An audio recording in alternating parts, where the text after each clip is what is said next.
3, 2, 1. Oh my goodness. Good morning, good afternoon. Whatever it is for you, I hope you're having a fantastic day. My name is Zach Schaumler. This is Strong Opinion Sports, episode 382. Welcome in.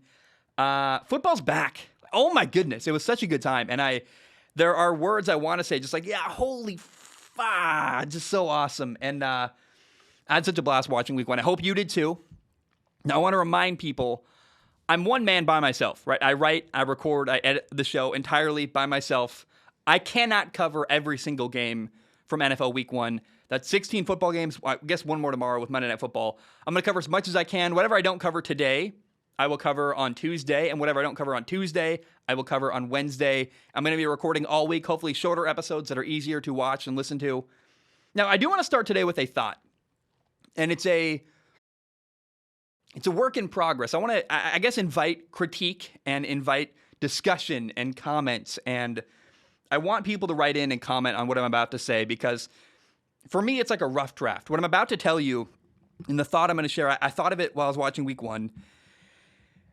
And it's a work in progress. It's not a final draft. It's kind of like when a stand-up comedian gets up on stage and they're still working through their set and figuring out how to tell a joke properly and figuring out, is it even a good idea? Like, how do I tweak this word and tweak that word, and how do I make it all work? So I just want to be clear, like I'm inviting and hoping for people to write in and critique what I'm about to say next. But here's my thought. I've been focusing so heavily recently on which teams are great, like who collected a bunch of good players. You know, the Browns have this great offensive line, and the Colts are good up front, and the Buccaneers have a great front seven, and Washington's defensive line is incredible, and they got the three-headed monster in Tennessee with a running back Derrick Henry and A.J. Brown and Julio Jones at receiver. And I've been focusing so heavily on rosters that I think I missed the forest through the trees. And so one critique of this show, and people always write in and say, you know, I talk so much about quarterbacks, and trying to combat that. I don't ever want to be the guy who never focuses on linemen or safeties or receivers or linebackers. And I want to also mention the people who help a quarterback win, because when a football team wins a game, it's not just a quarterback. Like, all the credit often goes to quarterback. All the criticism also usually goes to a quarterback. But to me, it's a team game. I try to mention as many other people as I possibly can. But I think I've been focusing so hard on giving everyone else credit. I think I actually swung the pendulum too far back the other way. And so I watched NFL Week 1, and my main takeaway, do you know what it was? My main lesson from NFL Week 1 is that in this league, quarterbacks make all the difference. Here are the guys who won yesterday in the NFL. Joe Burrow won, had a great comeback win, beat the Minnesota Vikings. Patrick Mahomes won. Matthew Stafford won. Russell Wilson won. Justin Herbert won. He beat Washington, a good defense. Kyler Murray won. Guess who lost? Daniel Jones, Jared Goff, Andy Dalton, Kirk Cousins. I mean, Kansas City played Cleveland, and the Browns roster is loaded. They are full of talent. Now, their quarterback, in my opinion, jury's still out, although certainly he is not the same level of talent as Russell Wilson or, Patrick Mahomes. He cannot extend plays the way that those guys can Baker Mayfield. But I'm still not ready to commit to Baker Mayfield as a completely limited quarterback. But on the Browns' defensive line, they have two former number 1 overall picks, Myles Garrett and Jadeveon Clowney. Now, in this game, Kansas City had 3 offensive linemen starting who had never taken an NFL snap before. You had center Creed Humphrey, a rookie, right guard Trey Smith, a rookie. Right tackle Lucas Niang was drafted last year, technically in 2020, but he opted out, so he has never played a snap either in the NFL. So you have Patrick Mahomes against a loaded Browns roster and a great defensive line. And his team, by the way, again, has 3 rookie offensive linemen. And what did Patrick Mahomes do? He made it work. And in my opinion, this is why Patrick Mahomes will be a Hall of Famer someday, and why he's one of the best quarterbacks. And actually, I would argue, I think Patrick Mahomes is now, he already was, but today made it more clear, Mahomes is the best quarterback in the NFL by a lot. I watched this guy run around and extend plays and make crazy touchdown throws, rolling to his right, making throws other people wouldn't even dream of making, and overcoming this offensive line with some weaknesses and pressure in his face all day. And that's incredible. Now, I look at the Colts team. I want to now shift gears to Seattle. Patrick Mahomes beat the Browns. Russell Wilson beat the Colts. And I look at the Colts roster. I don't want to debate too heavily between Seattle's roster and the Colts roster. But in my opinion, the Colts are a better football team. Got a great offensive line. Got a better front seven on defense. Now, sure, Indy was missing their left tackle Eric Fisher, their corner Xavier Rhodes. But Indy, just from a 1,000 feet up, Indy, in my opinion, is a better football team than the Seattle Seahawks. Now, that didn't matter to their quarterback, Russell Wilson. Russell Wilson said, I got to make this work. I got to figure it out. I want to win. And my point is, Russell Wilson beat a better football team, the Indianapolis Colts. And Patrick Mahomes beat a really good, loaded Cleveland Browns team with a struggling offensive line and a really good defensive line he was playing against. These are two Hall of Fame quarterbacks, Patrick Mahomes and Russell Wilson. And if you want to win with those guys, all you got to do is get your team good enough, make it close, and then they will do the work from there. They will elevate your football team, and you will win. And then I encourage you, go look at the scores from week 1 of the NFL season. It's unbelievable. There's an outlier, the Falcons game. I think Matt Ryan's a great quarterback. I haven't watched the game yet. Jalen Hurts, I heard, played really, really well. Is Jalen Hurts a better quarterback than Matt Ryan? I don't know the answer to it. It's possible. And I think the Broncos-Giants game, I think Teddy Bridgewater is better than Daniel Jones, but that's another one that's close. Same with Sam Darnold and Zach Wilson. But if you look across the board at the NFL, the better quarterback won this week in every single game. It's unbelievable. You're like, whoa, wow. If you said, hey, which team has a better quarterback? That team won every single time this week in the NFL. And so I think sometimes I overcomplicate it. I go deep in the weeds about this guy and that guy. It's like, whoa. Is the quarterback good enough to elevate his team? Like, sometimes that's the question you have to ask, and that's the only question you have to ask. And I would ask yourself, if you're a football fan and you have a favorite team, then ask yourself, can my team's quarterback elevate my team? Because I watched Joe Burrow just elevate the Cincinnati Bengals. They beat Minnesota in overtime. Russell Wilson did it. Patrick Mahomes did it. Kyler Murray had 5 touchdowns against Tennessee. When has Daniel Jones ever thrown for 4 and ran for 1 and dominated another football team? I've never seen that from Daniel Jones, and I'm still waiting. And that's why Aaron Rodgers has been so hard for me. I don't hate the guy. I think people think I don't like Aaron Rodgers. No, actually, recently, Aaron's demeanor, the things he's saying, the way he's carrying himself. He went to Hawaii. He's enjoying his life. He's married. Like, Aaron, to me, is really growing on me. But in spite of my new affection for Aaron, I still hate when people make excuses for the guy. The Packers just lost 38-3. And Aaron looked bad. He didn't just throw 2 interceptions. He threw 2 really ugly interceptions. One in a double coverage. One was in the red zone.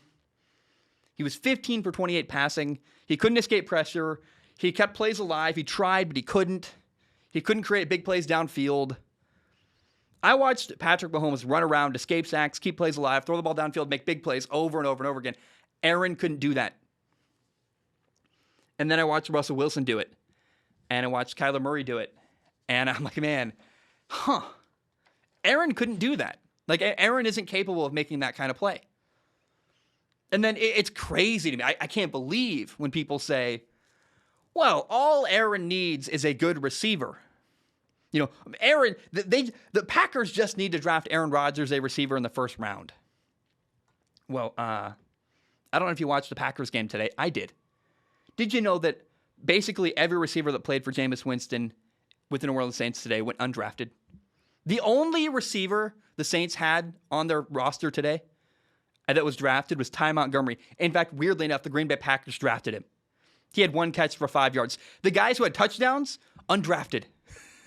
So tell me again how Aaron Rodgers really, really needs a first-round receiver in order for him to be successful. Because Jameis Winston figured it out. No excuses. Jameis Winston's going to get run out of the league if he doesn't do well. He threw 5 touchdowns today. He figured it out. Patrick Mahomes says, I want to win. I don't care if my offensive line has got a bunch of rookies. We're going to figure it out. I'm not calling Aaron Rodgers bad. Here's all I'm asking for. When Aaron Rodgers shows up on a Sunday, has 2 interceptions, looks terrible, loses 38-3, and looks horrible. I need people to stop making excuses. I need people to stop saying, it's this, it's that, it's the other thing. He didn't elevate his football team.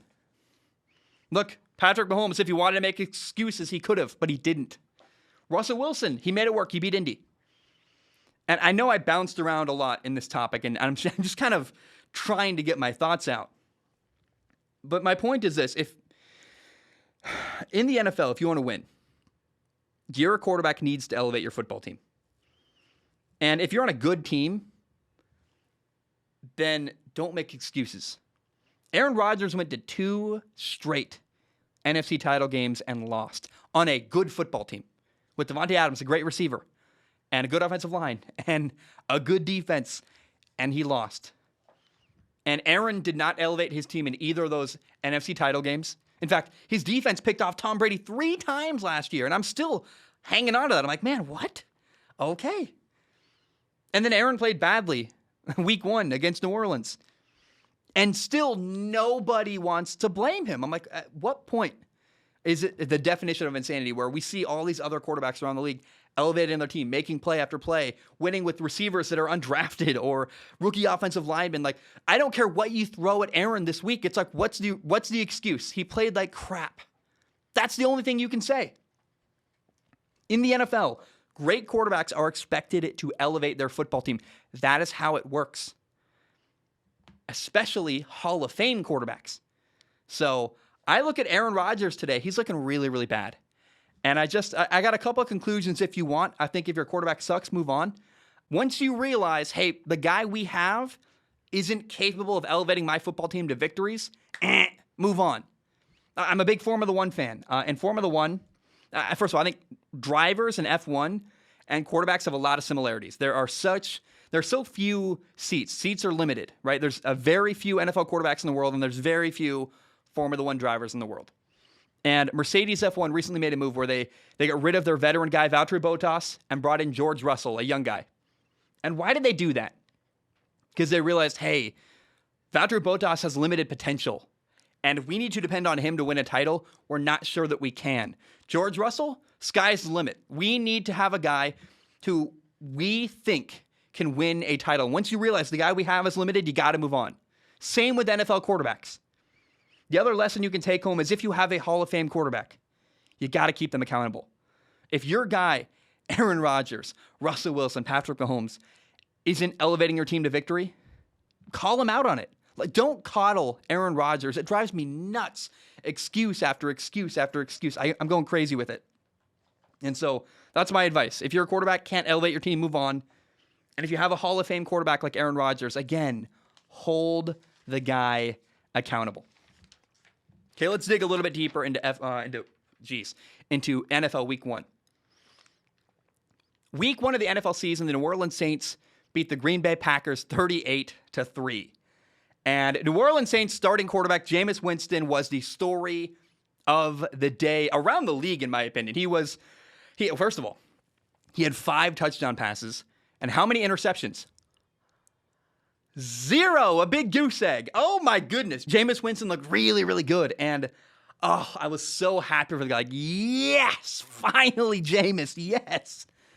And there was one key play. It was a big play where Jameis had all the time in the world to throw the football. And nobody was open downfield. Now, in the past, I think he would have forced the ball into double coverage. And it, in the past, likely would have been an interception. But instead, Jameis just threw the ball away. Threw the ball out of bounds. Lived to see another down. And sometimes the best throws you can make are the ones that you don't make. Yesterday, we saw a calculated and patient Jameis Winston. I really believe that working with head coach Sean Payton in New Orleans is making him a better quarterback. And I love to see that, man. The potential here in New Orleans is unbelievable. Like, what he can do. I mean, Jameis adds an element to this football team and this offense that Drew Brees just couldn't do last year. Jameis he launched a deep ball 55 yards to Deontay Harris for a long touchdown. I'm like, hey, I don't think I saw Drew Brees do that one time last year. Jameis throwing 5 touchdowns is even crazier when you realize this fact. most of the receivers that he was throwing to against Green Bay were undrafted. Only one receiver on the Saints active roster against Green Bay was drafted. By the way, it was kind of weird. It was Ty Montgomery who got drafted by the Green Bay Packers. He only caught one pass for 5 yards. Every other guy was brought in as an undrafted free agent. The point is that Jameis Winston did that, and 5 touchdown passes against the Packers won their division, went to the NFC title game last year.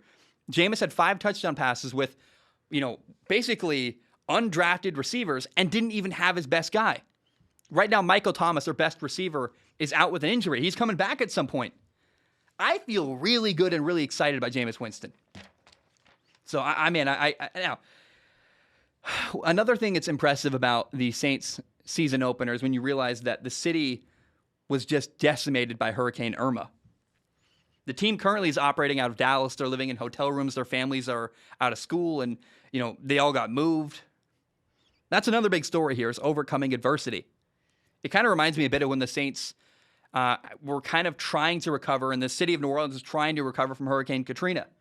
And the Saints had a good year, uplifting that city. And I would love to see history repeat itself as New Orleans is trying to recover from Hurricane Irma. It would be so cool if the Saints had a great year and had a deep playoff run. I'd be like, oh, that would be wonderful to see. Now, we got to talk about the Green Bay Packers. Oh, boy, it was a rough game for them. They lost 38-3. Aaron Rodgers, their quarterback, was straight up bad. He had 2 really ugly interceptions. He was 15 for 28 passing. One interception was in the red zone. The other interception was into double coverage vertically downfield. And he had constant pressure in his face. Receivers couldn't get open. He couldn't extend plays. And my question to this game, after watching them lose to New Orleans, is how is Aaron going to respond? This loss, in my opinion, is going to test his patience. And so far, Aaron has handled things really, really well. But can that keep up? Can that persist? The Packers had 2 rookie starting offensive linemen in this game. Left tackle David Bakhtiari is out. He's injured. Elgton Jenkins had to move from guard to left tackle. He's a good guard. Left tackle, okay, but you still have a weakness with... Someone criticized me. They're like, someone said I'm calling out Elgton Jenkins by saying, they need David Bakhtiari back. No, what I'm saying is they need to not have rookies starting on their offensive line. You want your best offensive line out there. Having Elgton Jenkins at guard and David Bakhtiari at left tackle is the best form of this Green Bay Packers offensive line can take. And I really hope, for Packers fans' sake, that David Bakhtiari comes back before Week 7 when they play Washington, who's got a great defensive line. This offensive line could cause problems. 2 rookies not having their best foot forward. They play Week 3 at the 49ers and then Week 4 against Pittsburgh. Those teams are both really good up front. This offensive line could cause problems. It could be rough in the near future for Green Bay. And this game was ugly. They ran for only 43 yards. And it's so funny to me. They fired their defensive coordinator last year, Mike Pettin. We're going to fix our defense. We're going to fire Mike Pettin. Still gave up 38 points in Week 1. It's brutal. Now, we did get to see Jordan Love play a little bit in the fourth quarter. He's the Packers' backup. He's a former first-round pick, and we think he's the next guy that eventually will replace Aaron Rodgers. He went 5 for 7 in the fourth quarter. You can't really judge the game. It'd be crazy to say he's better than Aaron Rodgers or something because he had a little bit more success in the fourth quarter. What I will say, what's interesting about Jordan Love is that his footwork is exactly the same as Aaron Rodgers. It's unbelievable how similar they look. Like the way they catch a snap, the way they take their drop. It makes sense. It's just kind of encouraging. Jordan Love has been taking notes. He's been learning from Aaron Rodgers very, very clearly.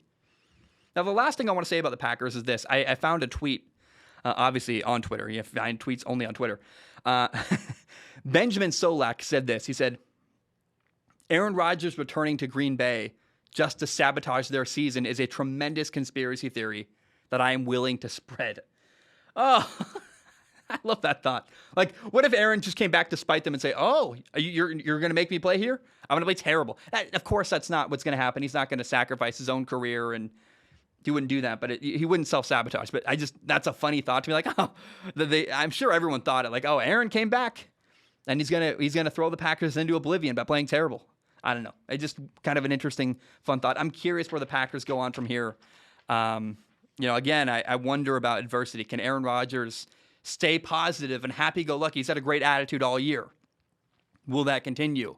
If the offensive line struggles, receivers can't get open, and they have problems, and they show dysfunction on film. All right, guys, I'm going to take a short break. When I return, we will talk about Kansas City against Cleveland, and then at the end of the show, we will talk about 5 notable headlines from NFL Week 1. My name is Zach Schomler. I will be right back. All right, we are back. Hope you're doing very, very well. Let's now jump into the second game I watched this weekend. It was a phenomenal game. The Chiefs just beat the Browns 33-29, and it was a great game. The crowd in Kansas City was phenomenal. I didn't realize how much I missed having really passionate, fun, excited live crowds in the NFL. It was like a sea of red chanting, oh, dude, I love that. Even through the TV, it's just so cool to hear, and I really, really miss that side of the NFL. Now, I want to start today by giving credit to Kansas City's quarterback, Patrick Mahomes. He was put in a tough spot yesterday. Basically, they had 3 rookie offensive linemen starting. They had center Creed Humphrey, right guard Trey Smith, and then right tackle Lucas Niang was actually drafted last year in 2020, but he opted out. So the result was that Kansas City had 3 starting offensive linemen who had never played a down in the NFL before. And they were playing against the Cleveland Browns. The Browns have a really, really good defensive line. 2 former number 1 overall picks, Jadeveon Clowney, and then the headline guy, Myles Garrett, who's a fantastic defensive end. And they got pressure on Patrick Mahomes early and often. He was running around for his life. Now, the key was they could not bring him down. And I cannot understate the impact of having Patrick Mahomes as your quarterback. He's the best quarterback in the NFL by a mile. His ability to extend plays and survive with a bad offensive line is just ridiculous to me. I think I often don't give him enough credit, actually. And he makes throws that other guys wouldn't even attempt. I mean, again, in my predictions for Kansas City, I talked about how I'm concerned about their offensive line, as if and I think I did. I can't believe I forgot how good Patrick Mahomes is at extending plays, and that is what sets him apart from everybody else. It's the incredible throws, it's the all the stuff he does, sure, but it's really what most impresses me about Patrick Mahomes is his ability to win even with a disadvantage on the offensive line. Now, I want to give a shout out to Cleveland, their head coach, Kevin Stefanski in particular. The attitude from the Cleveland Browns from the get-go in this game was aggressive, and I really, really, really like that. They were going forward on 4th down multiple times, just punching Kansas City in the mouth. They had a play where, first of all, they scored a touchdown, and then they lined up to go for a 2-point conversion, and they just ran the ball up the middle from a goal line set, and you're like, oh, wow, that's you ever heard of BDE, where you're like, hey, I know what I have here. I'm going to challenge you. And that's what they have. They just said, we are going to beat you up front. And that's what they did. And in my opinion, if you're going to go on the road against Kansas City, in Kansas City, you have to take risks. You have to go for it on 4th down. You cannot settle for field goals. And I really loved the approach the Browns took with this game, saying, we are going to go balls to the wall, pedal to the metal, keep our foot on the gas, and go play after play after play, just going everything we have, 4th down, we don't care, we're not settling for field goals. In my opinion, that is how you beat Kansas City. Teams too often, the Baltimore Ravens are an example of this in recent years where they don't go for it on 4th down, they kick field goals, and I'm like, do you not understand? You're playing Kansas City and Patrick Mahomes. You have to take risks if you want to beat them. They did that. That was awesome. Now, there was an incident in this game that drove me nuts, and I was watching going, first of all, I really like Jim Nantz and Tony Romo, the broadcasters. I think their interpretation of this situation was totally wrong. Brown safety Ronnie Harrison Jr. got ejected, and it was crap, if you ask me. What happened was just completely wrong as far as players are concerned.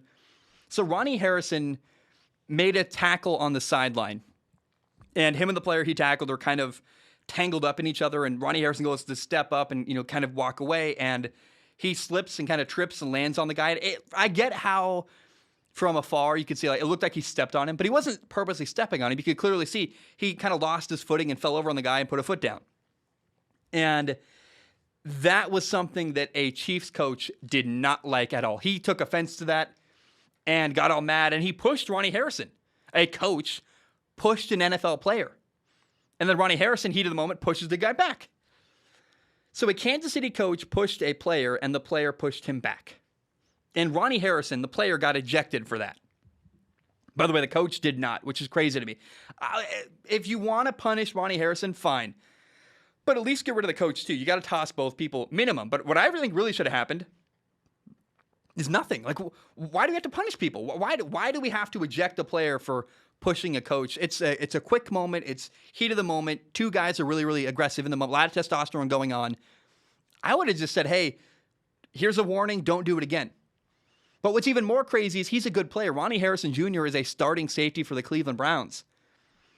So you can't eject a starting safety from a game. That's a big impact on your football game. But number two, why is a coach for Kansas City putting their hands on a Browns player at all? Like, do you understand how wrong that is? Do players need to now worry about having coaches push them around on the sideline? Of course the guy, Ronnie Harrison Jr., the player, got up and reacted strongly and pushed him back. Like, his heart rate is up. He's literally a heat-seeking missile on defense, trying to hit people, trying to make plays.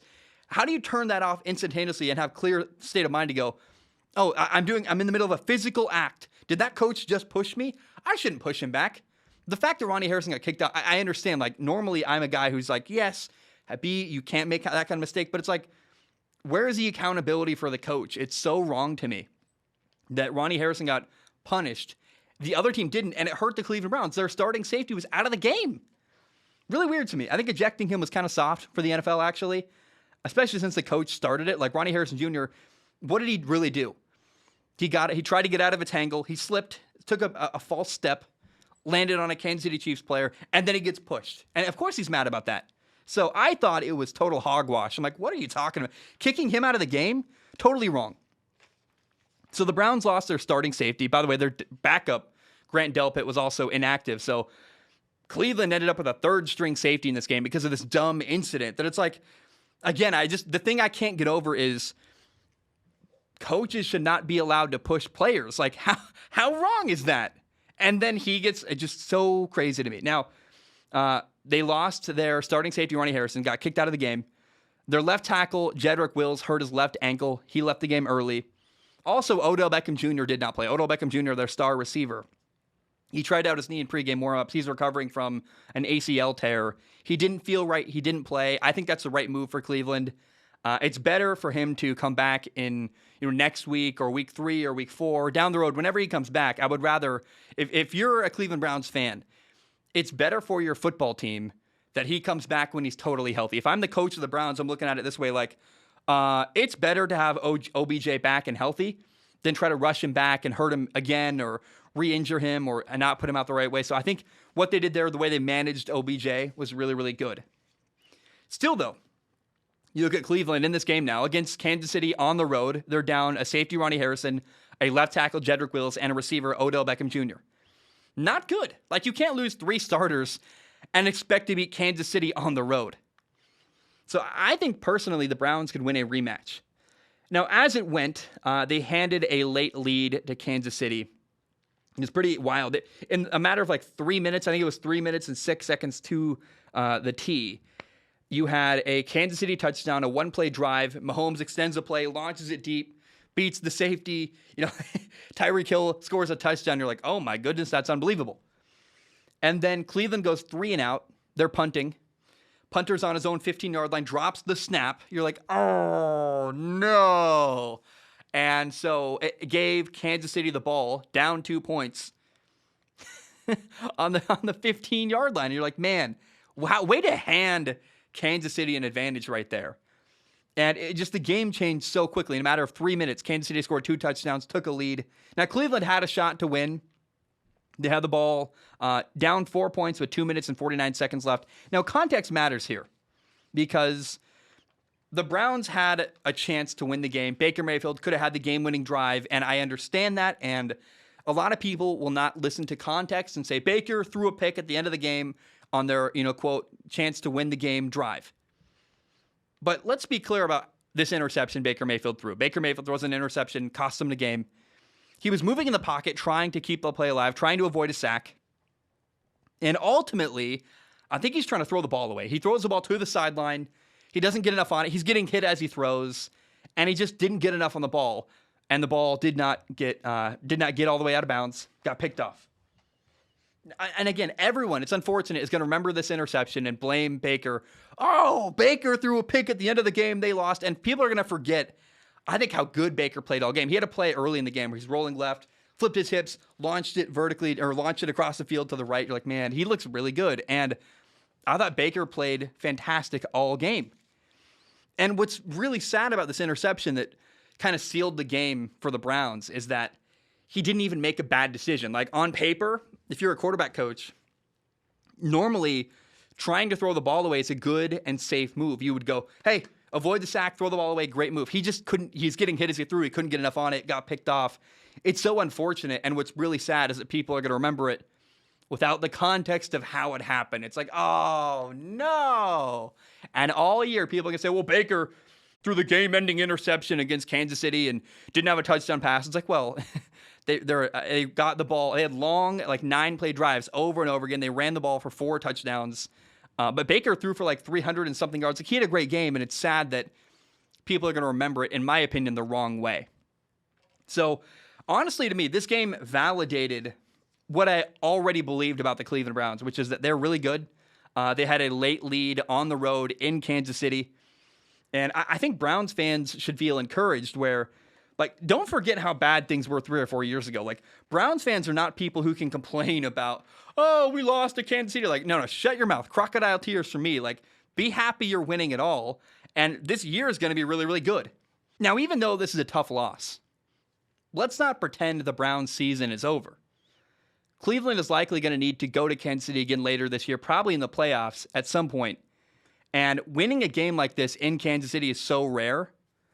And if anything, this could actually help them down the road, where the sting of this loss to KC could sit like a reminder for next time, where it kind of reminds me when the Giants in 2007 lost to the New England Patriots week 17, and then later down the road replayed them in a rematch and beat them in the Super Bowl. I think we could see something similar like that happen with the Browns here. And I just don't think that I walk away from this game going, hey, Patrick Mahomes is phenomenal. The Browns, I thought, got kind of screwed over with their safety, Ronnie Harrison. They're missing a couple starters. Now, KC's weak on the offensive line as well. I'm not trying to make excuses either way. Like, you're never going to get a perfect game where the stars all align. But Baker had a really good game. Unfortunate stuff happened trying to throw the ball away. And the headline to me is the Browns had the lead in the fourth quarter on the road at Kansas City. And that's a lot of progress to me. And I think that the year is going to go very well for Cleveland. And hopefully, I would love to see a rematch between these two football teams, because that sounds like a lot of fun to me.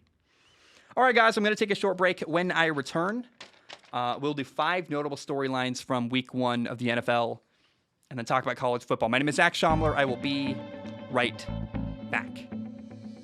All right, we are back. Hope we're doing very, very well. Dude, it's been a really messy recording session. I a couple times got going and was like 20 minutes into the show and it wasn't recording. And it's like, dude, it's midnight. I'm tired. I've been sleeping like 3 to 4 hours every single night. It's been the push to get predictions done and get ready for week 1 has been insane. So I'm going to sleep really, really well tonight. And I hope that the content's good. I've been working my ass off. Like I was talking with my fiance this morning about it, and it sounds really, really maybe douchey or full of myself. It's not. Like, I've been working so hard, and I would actually, can I say this? I will. I think I'm the hardest working person in the state of Hawaii. Like, I'm working like a New Yorker. People in New York work their asses off.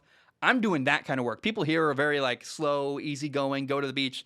I haven't swam in like 4 days. I've just been going and going and going and going and going. And this last topic right now is kind of the last tail end of the marathon for NFL Week 1. And then I can take my time tomorrow and really, I got a couple fun topics about the Giants and how I redraft stuff and get to watch more football. So this is what you're getting me right now is me at 12:18 in the morning, midnight, and really just kind of at the very last angle of my sanity.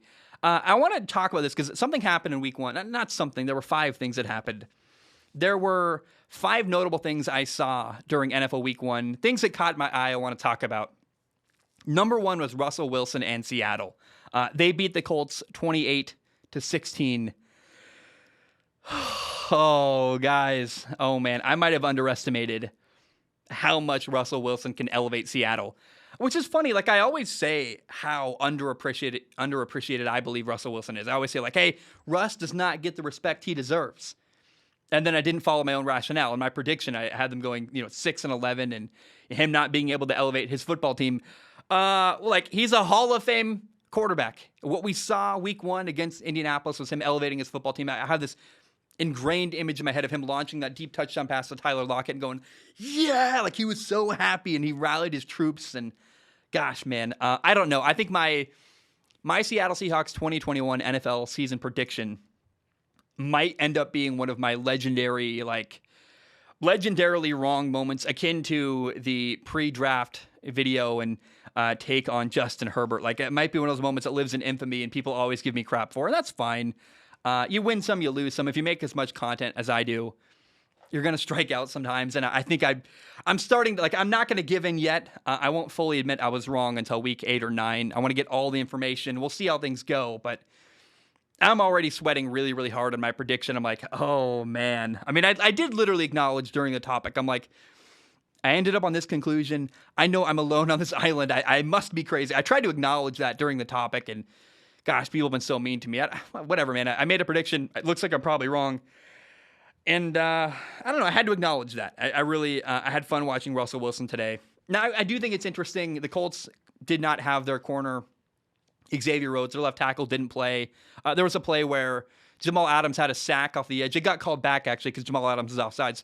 But he ran right by their backup left tackle in Indy. And I'm like, dude, they need Eric Fisher really, really badly. Let's hope Eric Fisher can play. So I'm not making excuses. The Seahawks were great. Russell Wilson was fantastic. But I really do wish that Xavier Rhodes, a great corner, and at least not great, but a starting corner for Indy, and I wish their left tackle, Eric Fisher, would have played in that game.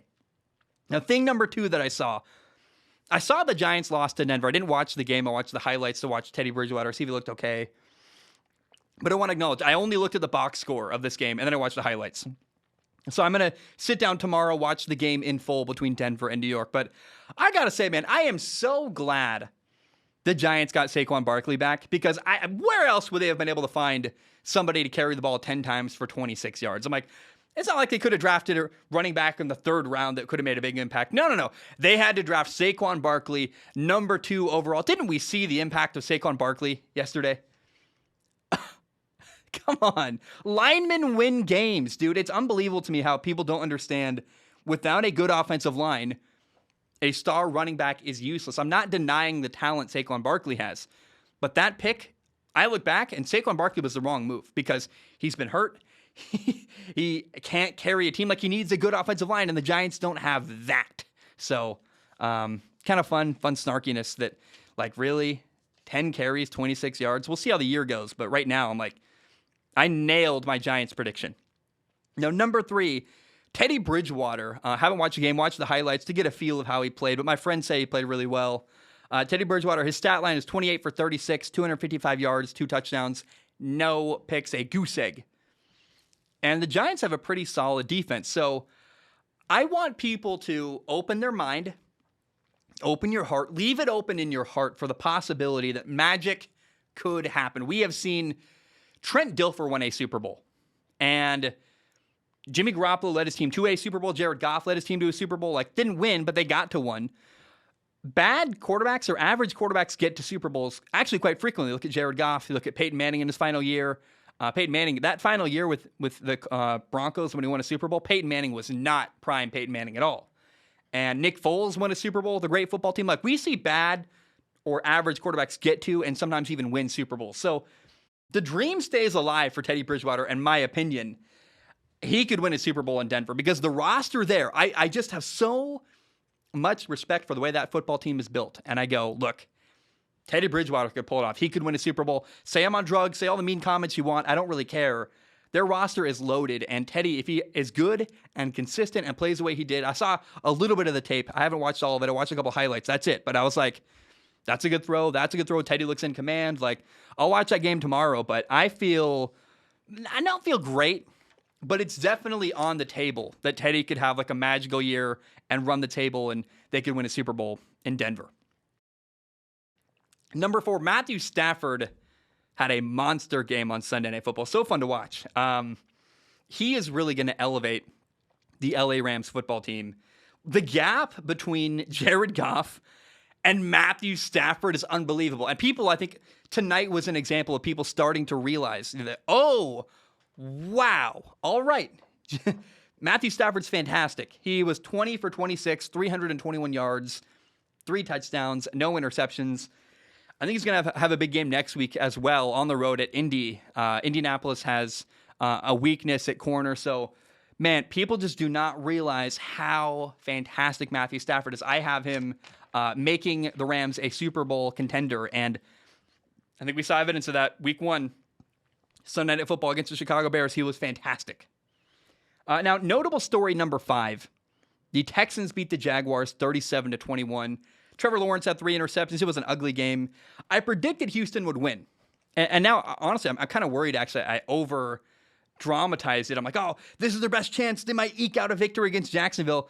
Well, they won convincingly. And now I'm like, well, they are a veteran team. And Tyrod Taylor's not awful. And, oh, what if the Houston Texans win, like, 5 games this year? And I end like that. My prediction, 1-16, could be way off, actually, if they win, like, 4 or 5 games. And I actually don't think it's good for them. Like, I don't really understand what Houston's doing. I would love to sit down with the decision makers in Houston to try to pick their brains and understand what they're not tanking clearly because of the people they've brought in. And I heard one theory that maybe they're trying to build their, like someone commented on that video, I think they're trying to build their culture. That makes sense to me, but Houston's endlessly fascinating if you ask me. Now, the Jaguars confirmed all of my concerns. Trevor Lawrence, 3 interceptions. It was ugly. And there are 5 key games for the Jacksonville Jaguars. Houston week 1, which they lost. And then week 4 at Cincinnati, week 12 against Atlanta, who lost horribly to Philadelphia, week 15, Houston again, and then week 16 at the Jets. Those are 5 bad or rebuilding football teams that I think that's how I'm going to judge the Jaguar season. How do they play against other teams that are on their level, bad and rebuilding? So far, the Jags are 0-1 in their winnable games against bad football teams, and that was not a great start. So I think all of my concerns where I said, hey, Trevor Lawrence I'm worried about, and Urban Meyer, and everybody pushed back and was so angry and just throwing anger and vitriol at me all offseason. Anytime I dared to question Trevor Lawrence, I hope that was the first time that some of those people that were so mean to me were like, uh-oh. This may not be perfect. We might have the wrong coach. I think Trevor Lawrence is going to figure it out, and we'll give them time. I'm not going to condemn Jacksonville yet, but at the end of the year, it'll be fun. Like, how do they do in those 5 winnable games? We will find out down the road.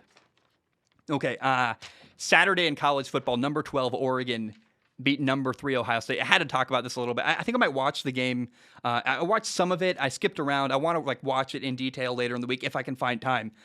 Oregon actually led this game 28-14. They won 35-28.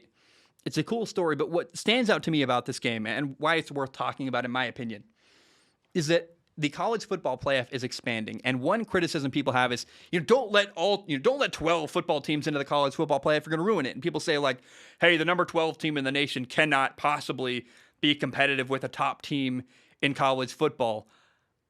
What? we just saw evidence that that's wrong. And I've even argued and against expanding the college football playoff for that reason. I think I was wrong because we saw pretty clearly number 12 Oregon was more than competitive with number 3 Ohio State. And the fact that that's even possible makes me go, yeah, we need to expand the college football playoff right away. Because the thought of having a college football playoff and a couple upsets where a really good team that's number 12 or number 10 or number 8 in the nation knocks off a top-ranked team, that sounds amazing. I want that to happen. And so Oregon gave me hope that if the college football playoff does expand, it's not just going to be a nightmare every year. We're going to get a couple upsets. It's going to be fun. Something akin to Boise State beating Oklahoma with the hook and ladder. So that was a really, really cool victory for Oregon. So we just got evidence that upsets can happen between number 12 and number 3. Now, number 15 Texas lost at Arkansas. Yes! Oh, it made me so happy. They lost 40-21, and Texas fans have been running their mouth. Oh, blah, blah, blah, blah, blah. We're so good. We're going to the SEC. Because Texas is going to the SEC eventually. And they played their first SEC team and got manhandled. It was so fun to watch. And I don't hate Texas or anything, but it's fun to watch people who talk a lot of trash get fed a knuckle sandwich. And I mean, what's funny is Arkansas is a weak SEC team. Like, they are not a good SEC team. So what's going to happen when Texas has to play Georgia and Florida and, God forbid, Alabama? I mean, like, it'll be gloriously fun to watch a cocky Texas program join the SEC and I think really, really struggle. So I thought that was fun. I had to mention it from college football. Guys, that's all I have. I love you. I appreciate you.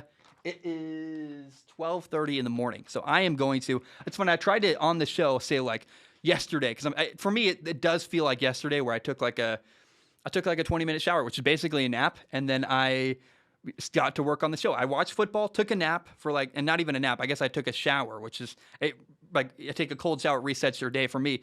So that feels like a whole lifetime ago. It's been a long day watching football. Football started at 7 a.m. here. It's midnight now. I love you. I appreciate you. I love doing my show. I hope that my sarcasm and my fun and I try to share the journey. Like, I work my fucking butt off, and I hope that comes through. But I also hope it's clear that I love my job. Like, it's so much fun for me. I just want people to know, like, I don't just sit down and talk. I prepare really hard. I have notes. I have all kinds of work. I watch a ton of football and I research, and I just don't want people to take that work for granted either. So let me tell you, it was a long day of work. It's been a long couple days and weeks and months. But now that I'm moving, I'm fully settled in Hawaii. We're here. The move is totally over. Football season is here. Gonna sleep tonight for the first time, more than 4 hours in a row consecutively for the first time in a couple days. That'll be great.